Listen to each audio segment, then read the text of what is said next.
So it's the day after Thanksgiving, and I've already gotten a bunch of messages from guys saying, God, our turkey was so freaking dry. How do you make the turkey not dry? Well, there's two reasons why your turkey's dry. One is because you cooked it too long. And the reason why you're cooking it too long is because you're leaving it in one whole piece. Even worse is when you stuff the turkey, because by the time you get the stuffing in the middle, the right temperature to kill all the bacteria, the meat around the outside is almost a turkey jerky, so you're way overcooking it. If you want the traditional Norman Rockwell American Thanksgiving dinner where grandma putting the stuffed turkey down on the table in front of you, that's beautiful, but the turkey's gonna suck. And the reason it is because it's too dry. The best way to make it not dry is to do something to it called spatchcocking it. And what that basically means is you're ripping out the spine, you're flopping it open, crushing the breastbone down and cooking it flat. And I'm going to show you how to do that right now, so you'll have the juiciest turkey you ever had. You won't even need gravy. So this is about a 12-pound bird, and this works with any kind of bird from sparrows all the way up to ostriches. All you got to do is take the backbone out. This is the back of the turkey. It's upside down. So the first thing I'm going to do is take a sharp knife, and I'm going to run a line right along the spine on the left side, down to the bottom, and another one on the right side, down to the bottom. Then, they're actually gardening shears, but they work great for kitchen shears. They're really strong, and there's no other way to bust through a spine than with a pair of these. You can do it another way, but just with a knife, but it's not really practical. So just cut along that line that you made. Make sure you don't get your fingers in the way, because you will lose them. That's the one side, and you do the left side. This is where your forearm strength comes in handy. A little extra skin is going to come off. Like that.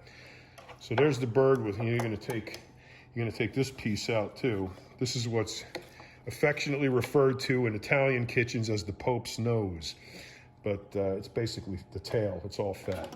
Okay, so you got the spine out, you got the other stuff out. Little cleaning up you might want to do over there. Next thing you do is you take the turkey, put it upside down like this. Trim off anything else you don't like.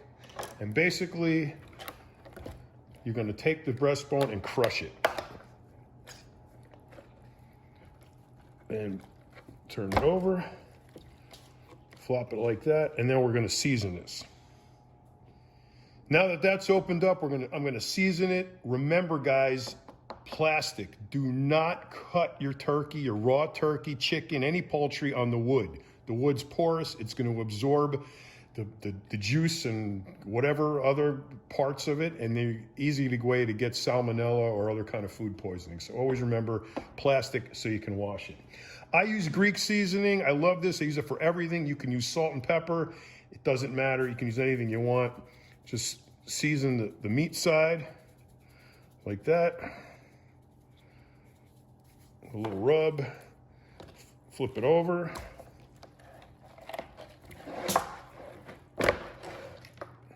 Same thing on this side.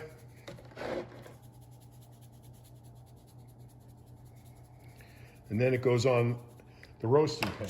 So this is a kind of a non-conventional way to do it. It's a sheet pan with a rack. It works the best. You can do as any configuration you want. It really doesn't matter.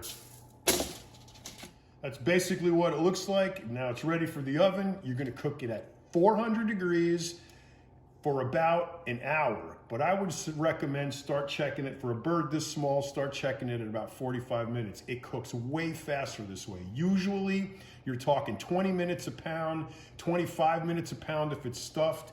This whole bird, this is about a 12-pound bird, it's gonna cook in about an hour. In the oven it goes. It's a preheated 400-degree oven, and like I said, about an hour. There's 45 minutes worth of cooking. It looks kind of done if you can tell by the bones here, but the way we got to tell is with an instant read thermometer.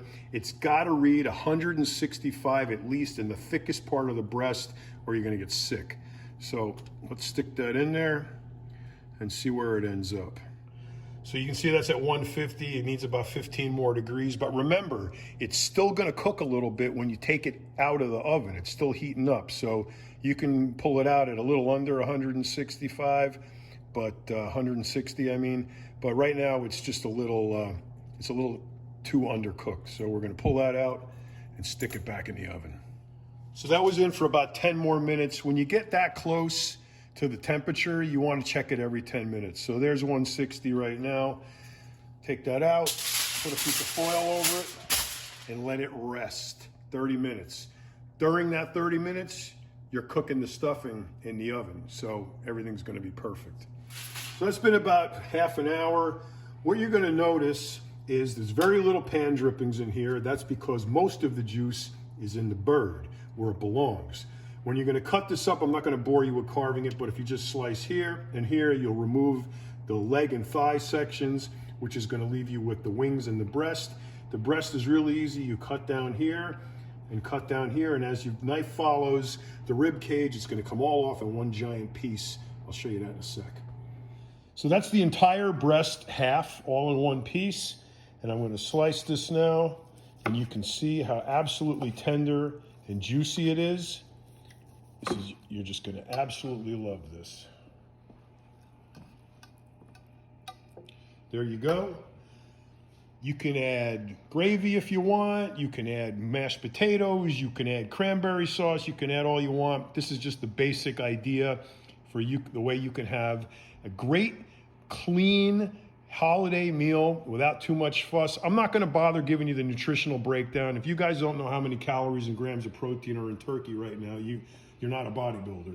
So there's your stuffing, there's your turkey, not counting calories on the weekend, but you know it was made clean. We used very little oil. There's very good, wholesome ingredients in here. It's a clean meal. It's exactly what you want for the holidays.